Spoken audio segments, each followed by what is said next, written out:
Hollywood didn't want audiences to know this dark fact about arguably the worst slasher in film history. So they turned him into a damn joke. A villain whose soul was so black that literal demons from another dimension used him as their assailant on the innocent. For me, there was always a holy trinity of iconic slashers in the horror genre. Okay, there was Jason. Jason Voorhees from Friday the 13th probably has the worst films out of this trilogy, and they could have done so much more with him. A character with so much potential, immortal, indestructible, literally relentless. All the right vibes for a perfect slasher, but the movies were really mid. He went from being a killer who was slashing up horny teenagers at a lake to going to hell, to going to freaking space. Okay, this character's been everywhere.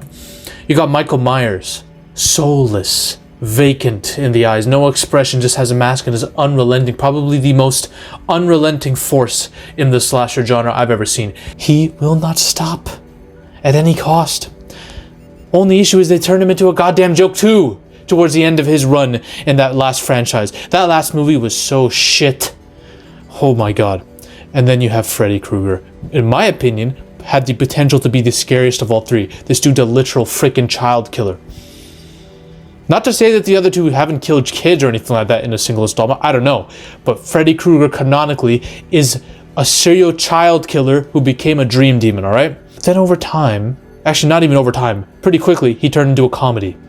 Okay? He had a combination of charisma and comedic personality infused with the proper horror, but then they went full camp with it. This dude became a freaking baby, alright? This dude fought Jason in hell in a deleted scene in a ring of fire in hell. He had a boxing match with Jason in a boxing ring in hell where Jeffrey Dahmer and Hitler and all those guys, like Stalin, are in the audience cheering them on. This is funny as hell, don't get me wrong, but we're becoming a joke now.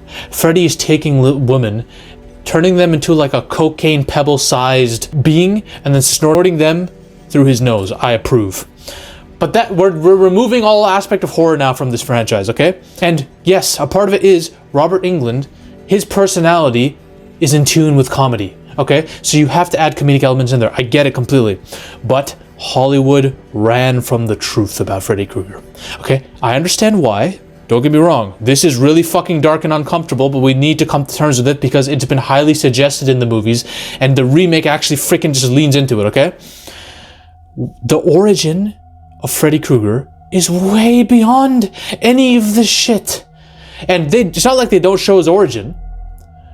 They do a little bit, but they don't lean into the tone of it enough. This origin is so fucking dark, you guys have no idea. His mother was a nun who worked at an asylum or some mental hospital, and these low IQ moron employees locked her in there by accident, and she got molested by 100 psychopaths. I'm not joking at the fact that that happened. I'm saying it's bad enough to get done by one, but by 100? This woman had the worst hell of all time. This is too much. It's the reason it's funny to me is because how depressing that reality is. And Freddy was born from that molestation. He was born from that molestation, and she gave him up for adoption, viewing him as a abomination and religious sin. So he grew up to be raised by this piece of shit. A drunk, abusive, alcoholic father who taught Freddy how to inflict harm on animals and others, and how to inflict harm on himself. This is like the reverse Dexter Morgan origin. This is terrifying, okay? Freddy became a child killer. He was a serial killer. Literally, he was known as a serial killer, right? In Elm Street. But here's the issue. This man was more than that. It's highly suggested and inferred that he did more than just kill these kids. He molested them. Everything that happened to his mother, he inflicted that rage upon children. It was seeped into his mind. He was born like this, I guess. This is dark, and nobody wants to address it because there are people saying, no, he wasn't actually a child killer. He wasn't a PDF file. He was just a killer. It's clear in the movies how sexually suggestive he is to teenagers that he's trying to kill, right? There is an aspect of pervertry to this man's killings, right? He was a child killer and a child predator. And it's much cleaner for the studios to tell audiences, oh, this is just a child killer who's funny, right? He's a funny killer, right? Because being a child killer is something audiences can take in, but being a child predator, that's like goes way over the line, all right? So they gloss over it. They don't even want to mention it. They're like the parents of Elm Street who don't even mention Freddy's name. This is how dark this character is. He's so dark that the studios were afraid to actually give in to the truth. But in 2010's Nightmare on Elm Street, the one good thing I'll say about it, the one thing that I'll say differentiates it, was the way this Freddy Krueger was portrayed and adapted. This reboot is not even necessary, right? This is not a good movie in my opinion. It's literally, they remake all the best parts of the first Nightmare on Elm Street without giving a shit, and it's not great. But him, I keep forgetting the actor's name, Rorschach from Watchmen, plays him exactly how you should. Don't try to reiterate what freaking Robert Englund did. No, go serious with it and lean into the origin that this dude was a child molester. He would take these kids to a special place and do terrible things to them. That's terrifying. That's a terrifying villain you have there. He's disgusting. You want to root against him. That's exactly what Freddy Krueger should be. I love Freddy Krueger in the Nightmare on Elm Street movies, but it got to the point where I loved him so much that I wanted to see him kill people because of how funny it was. That's a good horror movie. The best version of a Nightmare on Elm Street is one where you're like, oh God, man, he's entertaining, but I don't want him dead, bro. What a piece of shit. That's what I should be feeling. Okay? New Line Cinema, this is a message to you. I don't know who owns this shit anymore, but I'm just gonna talk to New Line Cinema. You know, we both know you're gonna remake this movie. We both know a Nightmare on Elm Street remake is coming within the next 5 years. So here's what I'm gonna say. Do not try to redo what this man did. Don't try to do the same kind of Freddy Krueger. You're never. Robert Englund's a goat. Don't even try to fuck with this performance. You're gonna go the other way. I need you to make Freddy Krueger as dark as possible. You don't need to make him serious and stoic like freaking Jason or Michael. I'm not saying that. But we need to lean into the things that the studios don't want. We need to do things that the studios weren't willing to do. Remember the opening of Longlegs? You remember how terrifying... The movie itself was pretty mid towards the end. They ruined it, but this opening... How scary was this? This motherfucker approaching a kid, giving me all the PDF file vibes any man ever could. Look at this dude. Oh, it's the birthday girl today. I don't have my long legs on. What happens if I just... Ah! You know, like, this dude's a weirdo. He's a creep. I don't want him within a mile of a child. That's the vibes that Freddy Krueger should be giving me. They ruined it by making him, oh, he's not actually a child killer. He's just working for the devil by putting him in the essence of the devil in dolls, using black magic and having a nun take them to homes. Convoluted mess. No, they ruined the aura of this man by doing that. Bullshit. That is not... This guy would have been so perfect as just a child killer who was a Satan worshiper. That's a terrifying character. Nick Cage's performance was, in my opinion, wasted a bit in the Long Legs. But you need to give Freddy Krueger those vibes now. I'm not saying make him like as much of a weirdo as Nick Cage. He can still have a personality that's different, but I'm saying make me afraid of this man. I don't want kids or teenagers near him. I don't want to even see this man on screen with a kid again. That's the vibe I need from a Freddy Krueger. That's the vibe I want. This dude has the potential to be the most terrifying dude ever. For fuck's sake, make an opening scene where he approaches a kid like this and set the tone right away of what this Freddy Krueger is. This ain't the funny one. This is the one you don't fuck with. Okay? Lean into the mother part of his origin too. Freddy fears his mother in the movies. Why?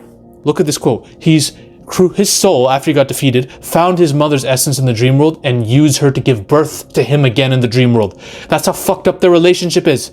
Upon his return, he remained afraid of his mother's power and locked her away. He's the reverse of Jason. Jason is arguably somehow got brought back by his mother. We're going to get into that. Got brought back by her and is devoted to her, right? Freddy Krueger should hate his mother. And we need to lean into that. He hates her. She was the reason he was born. She gave him away. She's the reason he blames her for the way he is subconsciously. He tortures her. In the movies, she hangs herself, right? Because after seeing what her son did with all those kids. You can keep her alive in this movie and make it so that Freddy's been torturing her for the rest of her existence and she's the only way that maybe she's the only vulnerability he has. Lean into it. New Line, there's a perfect, really scary Freddy Krueger movie out there. Let's talk about Freddy vs. Jason now. How do we adopt that kind of Freddy, given the fact that Freddy is that powerful and that terrifying, okay? Here's the thing I've always thought about Freddy vs. Jason. This movie's epic. This is one of my favorite horror movies ever. It's my favorite slasher. It might be one of my favorite slasher movies ever. And I know a lot of people laugh at that. I fucking love Freddy vs. Jason. I know it's campy, it's stupid, it's a gimmick, like Alien vs. Predator. There's a reason Ridley Scott and James Cameron stayed away from Alien vs. Predator, because it was a gimmick. It would turn their creation into a gimmick. But these two already became jokes before the crossover. There is a way to make a perfect Freddy vs. Jason movie. And even if this wasn't that great a movie, I fucking loved it. It's hilarious, it's so fun. But this was never a real fight. There's no way Jason could beat Freddy, who's a literal cosmic demon. Because as soon as Jason enters the dream world, he's fucked. Now, yes, he is immortal. I know he got hit by lightning, and then there's nanites and all this shit. There's all this lore with Jason, but here's a way to do it. If you really want to make me take this fight seriously, because it only ends two ways. Jason gets completely annihilated by Freddy in one world, or as soon as Freddy's pulled into the real world, he gets torn in half very easily by Jason. There's no way that these two could ever fight properly. If both of them are in the real world together and Freddy's just a normal person, he's not putting up a fight against Jason. Jason's like Kingpin. He'll break your back like Bane and rip your head off very easily. This is an awesome fight in the movie, but it would never happen. It's not realistic. So here's how we're gonna get this out of the way, okay? The Necronomicon. It's time to fucking make this movie canon. I know it's already canon technically because of the comics. Make it movie canon. Pamela Voorhees used it to bring Jason back to life, and it put a Deadeye in him. Now, a lot of people are gonna hate this because no, we want Jason to be Jason, not like a Deadeye who's Jason this whole time. No. A Deadeye gave Jason his powers, but for some reason it couldn't possess his mind completely. So Jason's still leading the fold. It's still Jason in there, but he has the powers of a Deadeye. It's like the perfect hybrid. The Deadeye is in the back of his consciousness, driving him insane, but it cannot possess him fully. That's what makes Jason more badass than any other slasher. It makes him special, right? His mind is so fucked and destroyed that the Deadeye couldn't enter it, but it's influencing him and his body. That's how he's able to survive. He has healing powers, supernatural powers. It explains so much, but he couldn't enter and possess his mind properly. So it's stuck. They're both stuck, right? And that's the reason Freddy can't fuck with his mind and take him into the dream world, because the Deadeye influence is stopping him from doing it. It's the one thing Freddy hasn't encountered someone like this, right? That's what makes Jason so dangerous to Freddy. That's how you sell that fight. And the dream demons that help Freddy resurrect him and fuse with him are from the Necronomicon. They can be spellbound to it and cast away with the Necronomicon. They fear the Necronomicon. The same way that you can use it potentially to take back the Kandorian demon, you could do the same thing with the dream demons. So they both want the Necronomicon for their own purpose, and that's how the fight starts. Freddy wants to use it so it can't be used against him. Jason maybe wants to use it to bring back his mother or some shit. I don't know. That is how you sell that fight. Now, this will get to the inevitable question. How the fuck did she get the Necronomicon? Did a Dark One give it to her? Maybe wanting her to bring back all these creatures so that they could rule the world? Or, in my opinion, what they should do, if they ever go that route, ever, which they're never going to do, but if they do, it was Ash from a future timeline who came to her and gave it to her. Why? Ash wanted her to bring back Jason. Yes, it ended up killing a lot of people, but Ash foresaw the future. He saw a timeline where Freddy ruled everything. He got his hands on the Necronomicon and ruled the world with Deadeyes and became the ruler of the fucking world. He broke the barrier between dream and reality and ruled it all. And the only person who was able to stop him was Jason. And that's how you set up the finale. Jason versus Freddy versus Ash. Do it. Do it! That is the pitch. That's the pitch on how you make a Nightmare on Elm Street movie, and that's the pitch on how you make a goddamn good Freddy vs. Jason movie, and then add Ash into the mix. I cooked a little with a fuck ton of coke. If you want to know who the scariest slasher of all time is, watch this video here. Ladies and gentlemen, we are on a mission to take over Hollywood. But the army must keep growing. If you want to suggest video topics to me, or talk about your favorite movies or favorite film theories in a community with like-minded individuals, join the Zafy Discord now. Link is in the description and the comment section as well. Join us.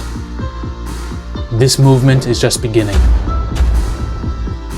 We're taking over Hollywood, one coke line at a time.